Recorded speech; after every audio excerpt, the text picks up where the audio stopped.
ঢাকায় ভারতের রাষ্ট্রপতি রামনাথ কোবিন্দ স্মৃতিসৌধ বঙ্গবন্ধুর প্রতিকৃতিতে শ্রদ্ধা, প্রধানমন্ত্রী শেখ হাসিনার সৌজন্য সাক্ষাৎ। বীর শহীদদের প্রতি শ্রদ্ধা নিবেদনের জন্য প্রস্তুত জাতীয় স্মৃতিসৌধ, 4 স্তরের নিরাপত্তা। স্বাধীনতার 50 বছরেও বাংলাদেশের প্রাপ্য সম্পদ ফেরত দেয়নি পাকিস্তান, কমিশন গঠনের দাবি। বিচারক নিয়োগে আইন করার পরামর্শ প্রধান বিচারপতির, বিদায় সংবর্ধনা নিয়ে দুপক্ষের আইনজীবীদের পাল্টাপাল্টি স্লোগান। কাগজেই সীমাবদ্ধ স্বাস্থ্য অধিদপ্তরের নির্দেশনা, স্থলবন্দরে নেই সতর্কতার বালাই, ওমিক্রন ছড়িয়ে পড়ার আশঙ্কা।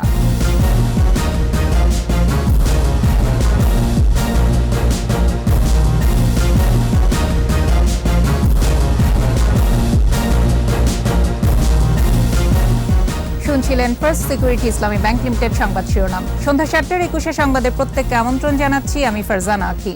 দর্শক, 21 টেলিভিশনের সংবাদ একই সাথে সরাসরি দেখতে পাবেন আমাদের ফেসবুক পেজ www.facebook.com/2124 অনলাইনে।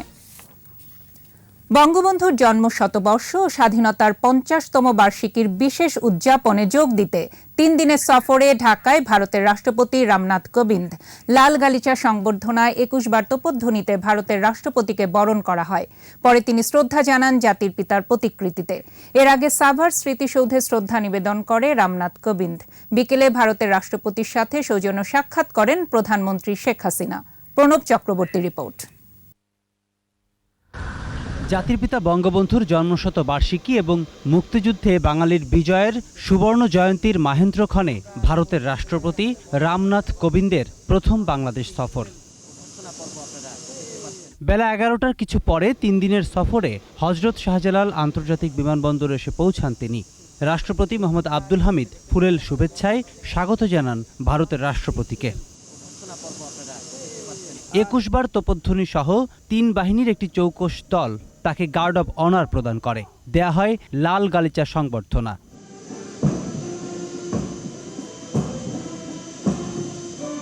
বিমানবন্দর থেকে সাভার স্মৃতিসৌধে যান ভারতের রাষ্ট্রপতি। শ্রদ্ধা জানান মহান মুক্তিযুদ্ধে বীর শহীদদের প্রতি। স্মৃতি হিসেবে একটি অশোক গাছের চারা রোপণ করেন তিনি।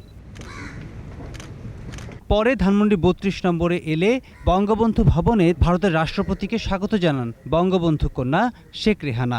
এ সময় জাতির পিতার প্রতিকৃতিতে শ্রদ্ধা জানান ভারতের রাষ্ট্রপতি। জাদুঘর ঘুরে জাতির পিতার ব্যবহার্য বিভিন্ন জিনিসপত্র দেখেন, স্বাক্ষর করেন পরিদর্শন বইয়ে।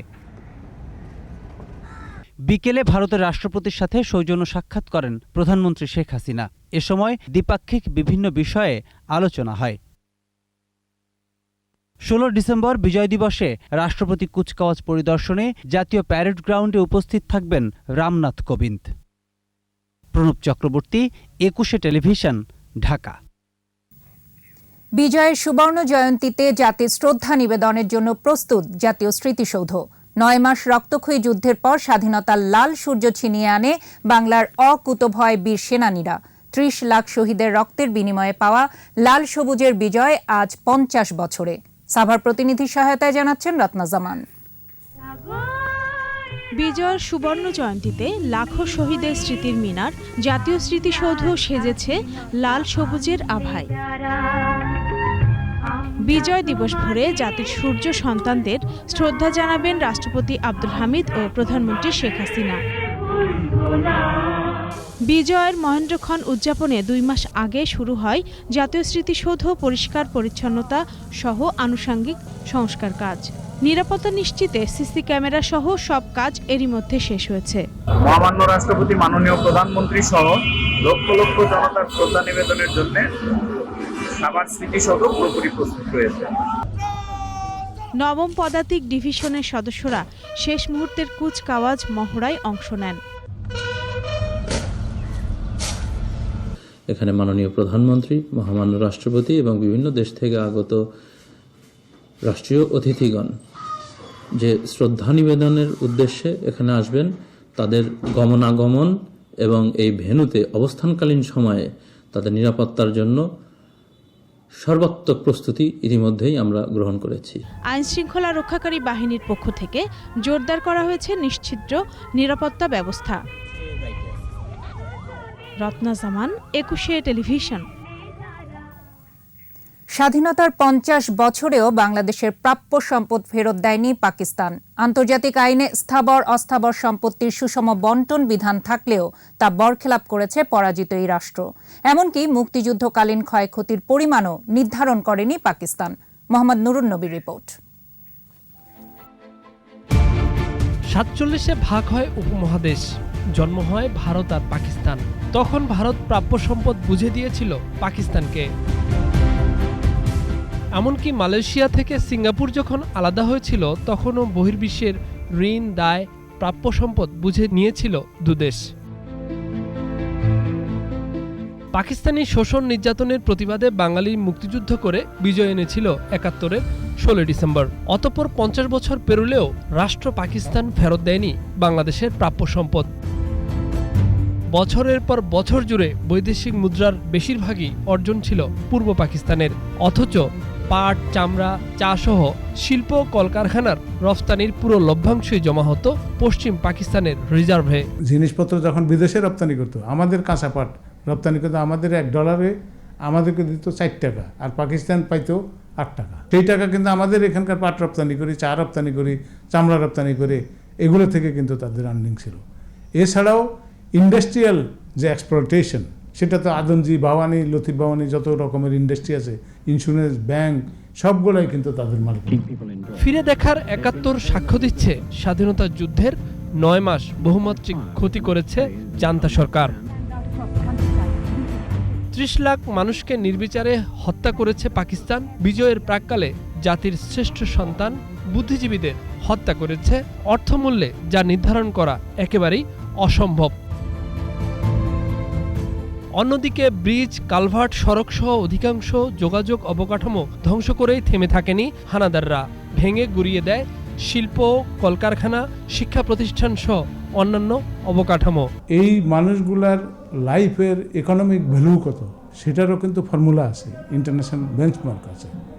এটাও কিন্তু করা হয় নাই, এবং এটা যদি করা হয়, এগুলা ধরলে এই 50 লক্ষ হাজার কোটি টাকার আমাদের ক্ষতিপূরণের পরিমাণ হবে পাকিস্তানের কাছে যদি এখন দাবি করা হয়, এটার মিনিমাম 5 থেকে 7 গুণ হবে। এত মানুষ হত্যা, অবকাঠামো ভেঙে গুড়িয়ে দেওয়া, অগ্নিসংযোগ, লুটপাটের কারণে দেশের জিডিপির গ্রোথ এক নাগারে 17 বছর ছিল নিম্নমুখী। যুদ্ধ হওয়ার পর যারা পরাজিত শক্তি, they had to repay the compensation. Pakistan এখানে সারেন্ডার করে গেছে, সারেন্ডার করে চলে গেল, এরপরে আর কোনো খবর নাই, আর আমরা আমাদের ওই গানি টানতেছি। এটা তো হইতে পারে না। এই স্বীকৃতি পাওয়ার পর থেকে দুদেশের মধ্যে আলোচনা হয়েছে। জিয়াউল হক সাহেবের আমলে যেসব আলোচনা হয়েছে তা ছিল অত্যন্ত ধূর্ততাপূর্ণ, চালাকিপূর্ণ। ওখানে কোনো কনক্লুশন পৌঁছা যায়নি। অন্য এক হিসেব বলছে পাকিস্তানি বর্বরতায় ক্ষতি হয়েছে 40,000 লাখ কোটি টাকা। যুদ্ধের আগেও পরের হিসেব যোগ করলে ক্ষতির পরিমাণ ছাড়াবে 70 থেকে 80 লাখ হাজার কোটি। জাতিসংঘের হিসেবে 1971 সালে বাংলাদেশের ক্ষতির পরিমাণ প্রায় $12 লাখ। এইভাবে যখন যে সময়ে যে সম্পদের বা দায়ের মূল্য ছিল, সেটাকে সেই মাল্টিপ্লায়ার দিয়ে গুণ করে সেটা নির্ণয় করা সম্ভব। অবিলম্বে ক্ষয়ক্ষতি আর পাওনার প্রকৃত অর্থমূল্য নির্ধারণে কমিশন গঠনের দাবিও ঝুলে রয়েছে দীর্ঘদিন। এটা ক্লেম করা উচিত এবং ইন্টারন্যাশনাল কোর্টে। মোহাম্মদ নুরুন নবী, 21 টেলিভিশন, ঢাকা। মামলা জট কমাতে বিচারকের সংখ্যা দ্বিগুণ এবং বিচারক নিয়োগে আইন প্রণয়নের পরামর্শ দিলেন প্রধান বিচারপতি সৈয়দ মাহমুদ হোসাইন। বিদায় সংবর্ধনায় লিখিত বক্তব্যে তিনি বলেন, একটি স্বাধীন বিচার ব্যবস্থার অন্তর্নিহিত শক্তির উৎসই হল জনগণের আস্থা। এদিকে প্রধান বিচারপতির বিদায় সংবর্ধনা চলার সময় বারের সামনে বিএনপি ও আওয়ামীপন্থী আইনজীবীরা পাল্টাপাল্টি স্লোগান দেন। বিস্তারিত জানাচ্ছেন শাকের আরজু। সাবেক প্রধান বিচারপতি এস.কে. সিনহার পদত্যাগের পর নানা নাটকীয়তার মধ্যে দেশের 22তম প্রধান বিচারপতি হিসেবে দায়িত্ব পান সৈয়দ মাহমুদ হোসেন। দায়িত্ব নিয়েই মামলা জট কমানোর উদ্যোগ নেন তিনি।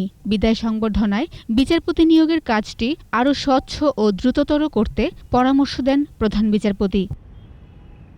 তিনি বলেন, একটি স্বাধীন বিচার ব্যবস্থার অন্তর্নিহিত শক্তির উৎস হল জনগণের আস্থা অর্জন।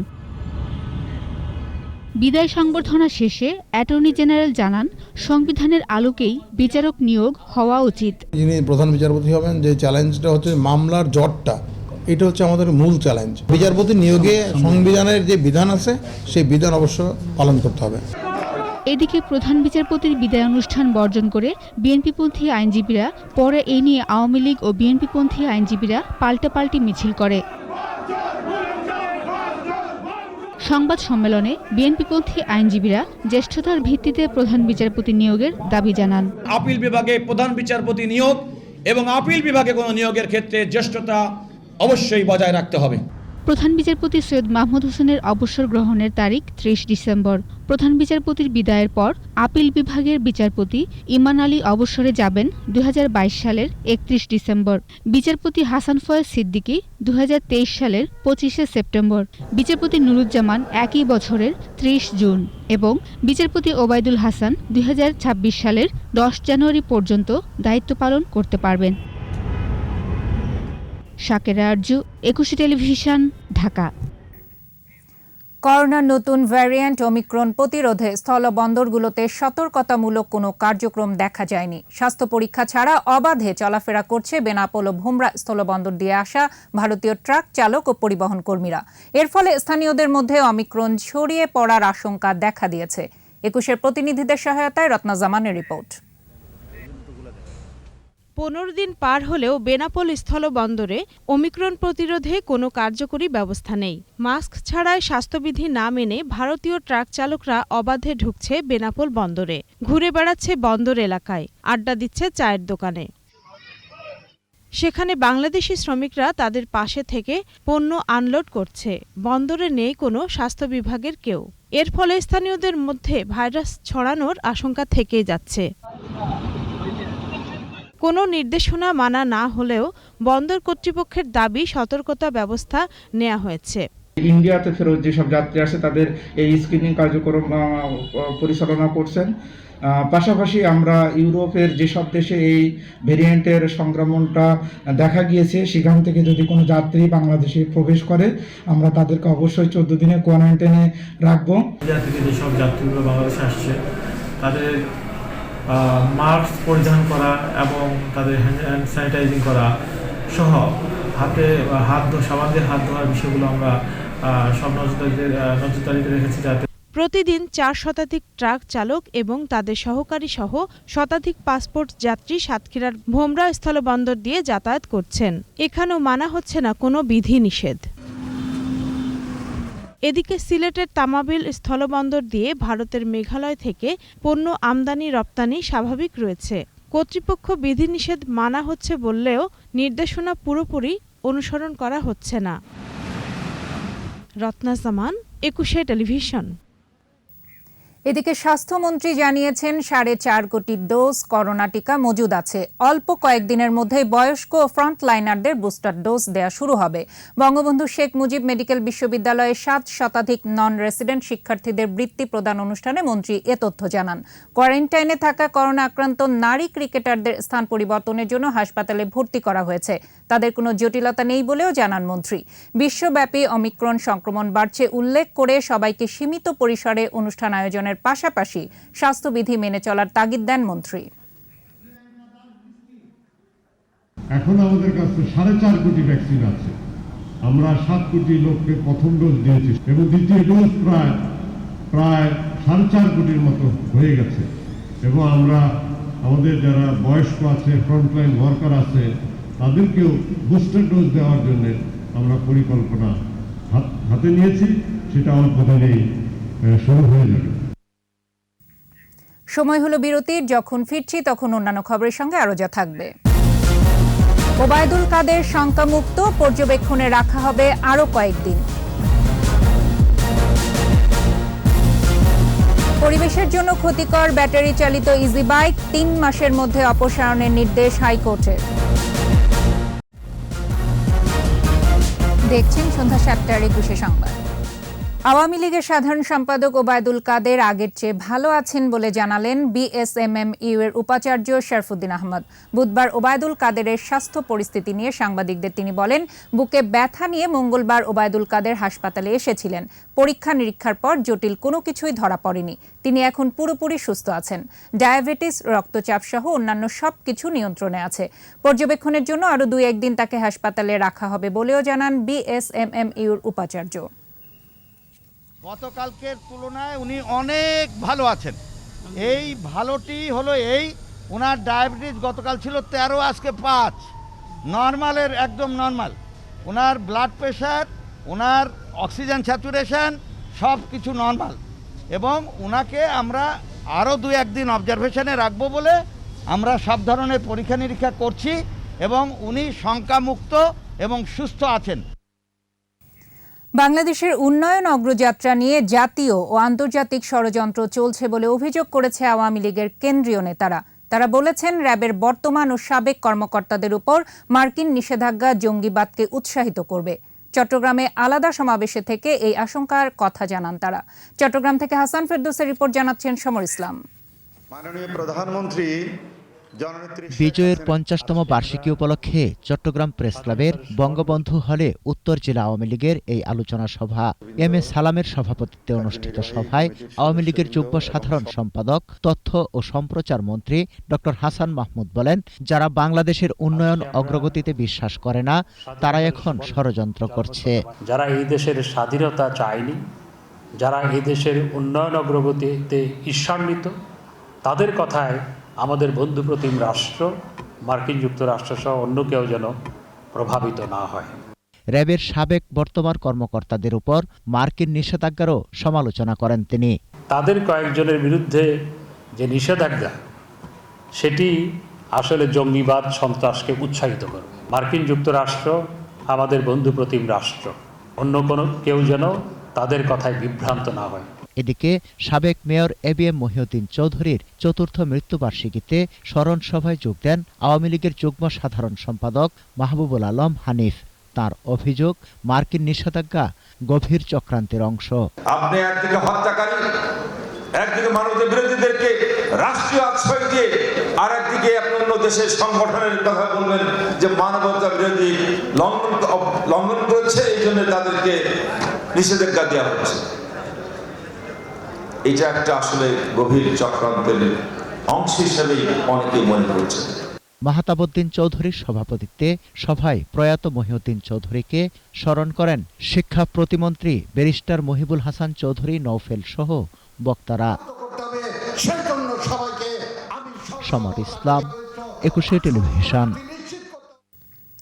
র্যাবের বর্তমান ও সাবেক কর্মকর্তাদের ওপর মার্কিন নিষেধাজ্ঞা জাতিসংঘ শান্তি মিশনে প্রভাব ফেলতে পারে বলে জানিয়েছেন বিএনপির মহাসচিব মির্জা ফখরুল ইসলাম আলমগীর। গুলশানে বিএনপি চেয়ারপারসন বেগম খালেদা জিয়ার রাজনৈতিক কার্যালয়ে সংবাদ সম্মেলনে তিনি বলেন, এই নিষেধাজ্ঞার ফলে মানবাধিকার লঙ্ঘনকারী দেশ হিসেবে চিহ্নিত হল বাংলাদেশ। এর ফলে প্রতিরক্ষা ও আইন শৃঙ্খলা বাহিনীর ওপর নেতিবাচক প্রভাব ফেলবে। ইসি গঠনে রাষ্ট্রপতি সংলাপে বিএনপির অংশ নেবে কিনা এ প্রশ্নের জবাবে ফখরুল বলেন, এ ব্যাপারে তাদের কিছু জানা নেই। এই নিষেধাজ্ঞার ফলে একটি পরাশক্তি রাষ্ট্র কর্তৃক বড় ধরনের মানবাধিকার লঙ্ঘনকারী হিসেবে চিহ্নিত হওয়ায় ভবিষ্যতে জাতিসংঘের শান্তি মিশনে মোতায়েনও প্রভাবিত হতে পারে। এর ফলে আমাদের প্রতিরক্ষা বাহিনী ও আইন শৃঙ্খলা বাহিনীর উপরে নেতিবাচক প্রভাব পড়তে পারে। এটা আমরা এখনো বলতে পারি না, এই জন্য যে আমরা কোনো জানি না এটা সম্পর্কে। পরিবেশের জন্য ক্ষতিকারক অবৈধ 3 চাকার ইজি বাইক চিহ্নিত করে অপসারণ করার নির্দেশ দিয়েছেন হাইকোর্ট। বিচারপতি মামনুর রহমান ও বিচারপতি খন্দকার দিলুরুজ্জামানের হাইকোর্ট বেঞ্চ রুল সহ এই নির্দেশ দেন। আবেদনকারী আইনজীবী আতিক তৌহিদুল ইসলামের মতে, দেশে এখন অবৈধ ইজি বাইকের সংখ্যা প্রায় 40 লাখ। আদালত একই সঙ্গে শিল্প মন্ত্রণালয় ও এনবিআরএ রিটকারীদের আবেদন নিষ্পত্তি করার নির্দেশ দিয়েছেন। ইজি বাইক নিয়ে গণমাধ্যমে প্রকাশিত প্রতিবেদনে যুক্ত করে রিটটি করা হয়।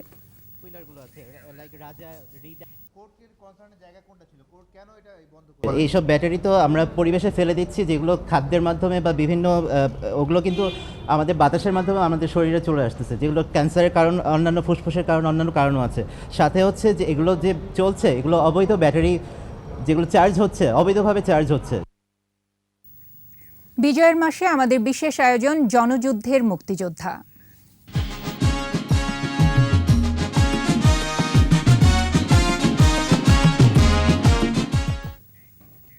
একাত্তরের মুক্তিযুদ্ধ বাঙালি জাতির অনন্য স্মারক। লাশের ধ্বংসস্তূপ থেকে এ মাসেই উদিত হয়েছিল স্বাধীনতার সূর্য। আগুনঝরা যুদ্ধ দিনের কথা ঢাকার বীর মুক্তিযোদ্ধা মোহাম্মদ জাকির হোসেনের কাছ থেকে তুলে এনেছেন আহমদ বাবু। এমন একটা পৃথিবী চাই। আমার এক বন্ধু আছে ফজলুর রহমান বাবলু, ও আমার এসে বললো যে দোস্ত চট্টগ্রাম মুক্তি হয়ে যাবে। ও নিল 350, আমি আমার মাঠ থেকে অনেক কান্নাকাটি করে 10 টাকা নিলাম। বললো যে তুই টাকা দিয়ে কী করবি? আমি বললাম যে তুমি এখন দাও, আমি সকালে বলবো ওই টাকা দিয়ে কী করবো। আমরা 3 বন্ধু ইন্ডিয়া গেলাম, মানে ইন্ডিয়া থেকে আসলে ট্রেনিং তো যুদ্ধ নিয়ে গেলো সিলেট জুড়ি। তো নিল, নেওয়ার পরে ওখানে মানে ঘন্টা 2 যুদ্ধ দিলো, উপর থেকে আর্টিলারি মারলো ইন্ডিয়ান সোলজাররা। বাস ওখানে আসলাম। তারপরে তো আমরা বর্ডারে থাকি, আমরা মাঝে মাঝে এইসব জায়গায় হানা দিই। হানা দিতে আমাদের আগের গ্রুপটা অ্যারেস্ট করে দিল সিলেটের লোকেরা। অ্যারেস্ট করে দেওয়ার পর আমরা বললাম যে আমরা থাকবো না, আমরা ডিস্ট্রিক্ট যাবো। মানে বঙ্গবন্ধুর কথার মধ্যে রস আছে, কিন্তু জেনারেল সিয়াদ দত্তের মুখে কোনো রস নাই। তারপরে পরেই করলো, পরে আমরা মানলাম না, মানাতে আমাদের মানে ইসে পাঠিয়ে দিত, মেলাঘর পাঠিয়ে দিত। মেলাঘর থেকে আমরা আসলাম। আমরা একবারে যুদ্ধ করতে পারছি ওখানে। আমরা 52 জন গ্রুপ ছিলাম, গ্রামের মধ্যে ভাগাভাগি হয়ে চলে গেলো অনেকে অনেক দিকে। আমরা 12 জন আসলাম অস্ত্র নিয়ে। ওইখান থেকে আমরা কুমিল্লার আসলাম। কুমিল্লা আসার পরে আমরা আটিতে রইলাম। 15 তারিখে বিকালে আমাদের সাথে আর্মির সাথে ফাইট হয়, 2টা আর্মির উইন্ডেড হয়। হ্যাঁ, ওই 2টা আমরা অ্যারেস্ট করি এবং রাজাকার পুলিশ এগুলো সব অ্যারেস্ট করে আনি। রাত্রেবেলা আমরা যখন নদী পার হই, তখন আমাদের 11 জন বন্ধু মারা যায় নৌকায় ডুবে। সেই নৌকায় আমিও ছিলাম। বুদ্ধিজীবী যে গোস্থানটা এখন এখানে, ওখানে বিরাট একটা মানে পুকুর ছিল। ওখানে আসলাম, এসে দেখলাম অনেক লাশ পড়ে রয়েছে। আসার পরে তো আমার তো মানে খুব কান্না যে আমার 11টা বন্ধু মরে গেল, এবং একটা বন্ধু আমাকে নিয়ে নিশ্চিত চলে গেছে। তারা আমি ধরতে গেছি, কিন্তু আমি তার ধরতে পারিনি। তো আমি ডাক দিলাম যে মা, তখন আমার মা চিৎকার করে খাটে নিচতে বলতেছে, কে আমার মানিক? তখন আমার মা কাঁদতেছিল। আমি তখন বললাম যে মা, তুমি কাঁদো কেন? আজকে আমার 11 জন বন্ধু মারা গেছে, কাঁদার কথা তো আমার, দেশটা স্বাধীন হয়েছে। আবারও বিরতি। যখন ফিরছি তখন অন্যান্য খবরের সঙ্গে আরো যা থাকবে। খুলনা দ্রুত বিচার ট্রাইব্যুনালে সেনা সদস্য সাইফ হত্যা মামলার রায়, 8 আসামির মৃত্যুদণ্ড। সন্ধ্যা 7টার 21 সংবাদে আবারও আমন্ত্রণ। সেনা সদস্য সাইফুল ইসলাম সাইফ হত্যার দায়ে 8 আসামিকে মৃত্যুদণ্ড দিয়েছেন আদালত। একই সঙ্গে তাদের প্রত্যেককে 50,000 টাকা জরিমানা করা হয়েছে। দুপুরে খুলনা বিভাগীয় দ্রুত বিচার ট্রাইব্যুনালের বিচারক মোহাম্মদ নজরুল ইসলাম হাওলাদার এ রায় ঘোষণা করেন। 2018 সালের 18 আগস্ট রাতে ঝিনাইদহের বঙ্কিরা পশ্চিম পাড়ার সেনা সদস্য সাইফুল ইসলাম সাইফ তার বড় ভাইয়ের শ্বশুরকে আনতে বদরগঞ্জ বাজারে যায়। রাতে বাড়ি ফেরার পথে ডাকাতির কবলে পড়ে। এ সময় সাইফকে কুপিয়ে হত্যা করে ডাকাতরা। পরের বছর 8 জনের নাম উল্লেখ করে আদালতে অভিযোগপত্র দাখিল করে পুলিশ। 20 জনের সাক্ষ্য গ্রহণ শেষে বিচারক এ রায় দেন। এই রায় আমরা বাদী এবং রাষ্ট্রপক্ষ অত্যন্ত সন্তুষ্ট। এই মামলায় তাদেরকে ফাঁসির আদেশ দেওয়া হলো, আমরা সেজন্য সংক্ষুব্ধ হয়েছি। আমরা উচ্চ আদালতে যাব, আমরা এখানে ন্যায় বিচার পাইনি। জাপান থেকে আসা সেই 2 শিশু 3 জানুয়ারি পর্যন্ত মা ডাক্তার এরিকো নাকানোর কাছে থাকবে। তবে বাংলাদেশি বংশোদ্ভূত বাবা ইমরান শরীফ এই সময়ে স্বাধীনভাবে সকাল 9টা থেকে রাত 9টার মধ্যে যে কোনো সময় শিশুদের সাথে দেখা করতে পারবেন। প্রধান বিচারপতি সৈয়দ মাহমুদ হোসেনের নেতৃত্বাধীন আপিল বিভাগে আদেশ দেন। এর আগে খাস কামরায় 2 শিশু, তাদের বাবা মা এবং আইনজীবীদের কথা শোনেন আপিল বিভাগ। 2 দিন শিশুদের মায়ের কাছে রাখার কথা বলেছিলেন। একই সঙ্গে 15 ডিসেম্বর পর্যন্ত শুনানি মুলতবি করেন আপিল বিভাগ।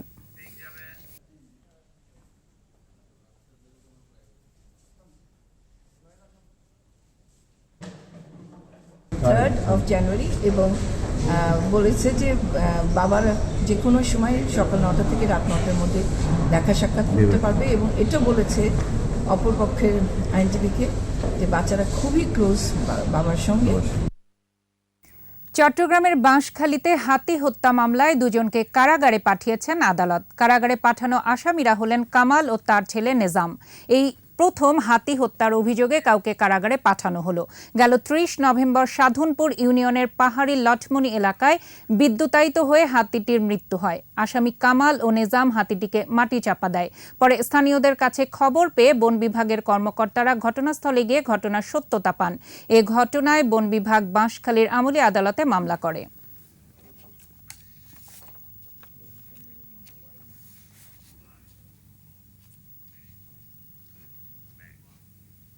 আমাদের বিশেষ আয়োজন আমার বাংলা।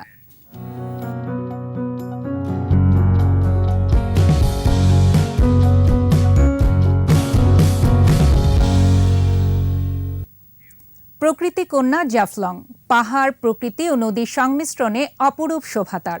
সিলেটের এই নান্দনিক পরিবেশের জায়গাটি পর্যটকদের কাছে ভীষণ প্রিয়। খাসিয়াপল্লী ও চা বাগানও পর্যটকদের কাছে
কাজ করছে সরকার। জাফলংকে নিয়ে যেন আমরা আমাদের অতীত থেকে যেভাবে জাফলংকে নিয়ে গর্ব করি, সেই গর্বের ধন হচ্ছে আমাদের জাফলং। জাফলংয়ের প্রকৃত কন্যা বেঁচে থাকুক। জাফলংয়ে যারা বেড়াইতে আসে, পর্যটক ঘুরতে আসে, তারাই বেশিরভাগ জাফলং খাসিয়া সম্প্রদায়ের বাগানগুলা উপভোগ করে, পাশাপাশি জাফলং চা বাগানও উপভোগ করে। 2008 সালের পর থেকে জাফলংকে নিয়ে পর্যটন এবং পরিবেশকে কীভাবে রক্ষা যায় তার জন্য কাজ করছে।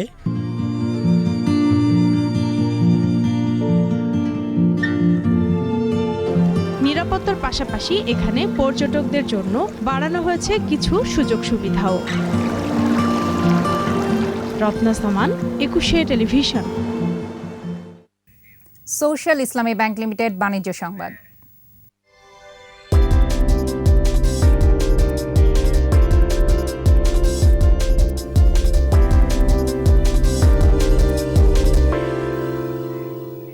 সূচক বেড়েছে দেশের পুঁজিবাজারে, তবে কমেছে লেনদেনের পরিমাণ। বুধবার ডিএসইতে লেনদেন হওয়া ৩৭৭টি প্রতিষ্ঠানের মধ্যে দর বেড়েছে ১৫৯টির, কমেছে ১৫৮টির, আর অপরিবর্তিত ছিল ৬০টির দর। ডিএসইর প্রধান সূচক ডিএসই এক্স ৩০ পয়েন্ট বেড়ে উঠে আসে ৬,৮৬৮ পয়েন্টে। আর দিন শেষে ডিএসইতে লেনদেনের পরিমাণ দাঁড়ায় মাত্র ৮০৭,৪০,০০,০০০ টাকা। সূচক বেড়েছে অপর স্টক এক্সচেঞ্জ সিএসইতেও। লেনদেন হয়েছে ৩৪ কোটি টাকার শেয়ার ও মিউচুয়াল ফান্ড।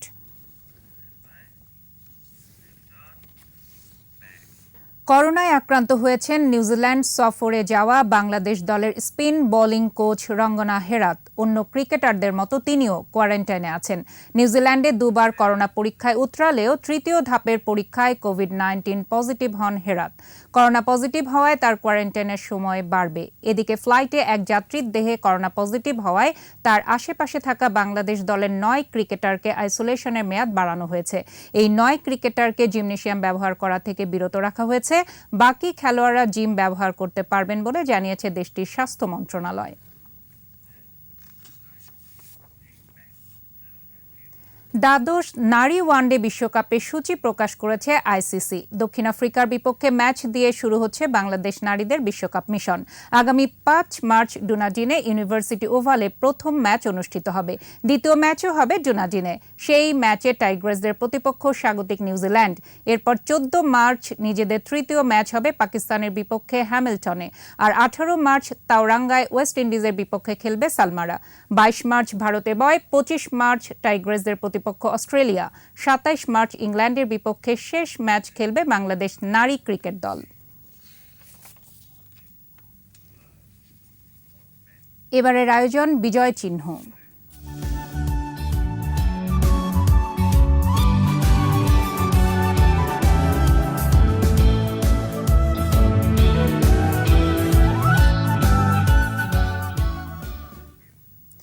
দীর্ঘ 9 মাসের যুদ্ধ শেষে 16 ডিসেম্বর স্বাধীন হয় বাংলাদেশ। পরাজয় বুঝতে পেরে পাকিস্তানি হানাদার ও তার দোসররা দেশের শিক্ষক, ডাক্তার, প্রকৌশলী সহ দেশের সেরা সন্তানদের হত্যাযজ্ঞে মেতে ওঠে। তাদের অনেককেই কবর দেয়া হয় মিরপুরে। নির্মাণ করা হয় স্মৃতিসৌধ। মুজিবুর রহমানের ক্যামেরায় মিরপুর শহীদ বুদ্ধিজীবী স্মৃতিসৌধ নিয়ে মানিক শিকদারের ভিজুয়াল প্রতিবেদন।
আর এরই সাথে শেষ করছি সন্ধ্যা 7টার 21 সংবাদ। তবে যাবার আগে ফার্স্ট সিকিউরিটি ইসলামী ব্যাংক লিমিটেড সংবাদ শিরোনামগুলো জানাচ্ছি আরও একবার। ঢাকায় ভারতের রাষ্ট্রপতি রামনাথ কোবিন্দ, স্মৃতিসৌধ ও বঙ্গবন্ধুর প্রতিকৃতিতে শ্রদ্ধা, প্রধানমন্ত্রী শেখ হাসিনা সৌজন্য সাক্ষাৎ। বীর শহীদদের প্রতি শ্রদ্ধা নিবেদনের জন্য প্রস্তুত জাতীয় স্মৃতিসৌধ, 4 স্তরের নিরাপত্তা। স্বাধীনতার 50 বছরেও বাংলাদেশের প্রাপ্য সম্পদ ফেরত দেয়নি পাকিস্তান, কমিশন গঠনের দাবি। বিচারক নিয়োগে আইন করার পরামর্শ প্রধান বিচারপতির, বিদায় সংবর্ধনা নিয়ে দুপক্ষের আইনজীবীদের পাল্টাপাল্টি স্লোগান। এবং কাগজেই সীমাবদ্ধ স্বাস্থ্য অধিদপ্তরের নির্দেশনা, স্থলবন্দরে নেই সতর্কতার বালাই, ওমিক্রন ছড়িয়ে পড়ার আশঙ্কা।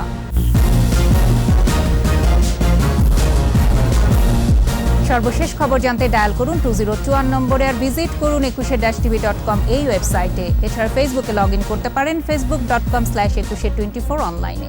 পরবর্তী সংবাদ রাত 9টায় দেখার আমন্ত্রণ রইল। স্বাস্থ্যবিধি মেনে চলুন, সুস্থ থাকুন, 21-এর সাথেই থাকুন।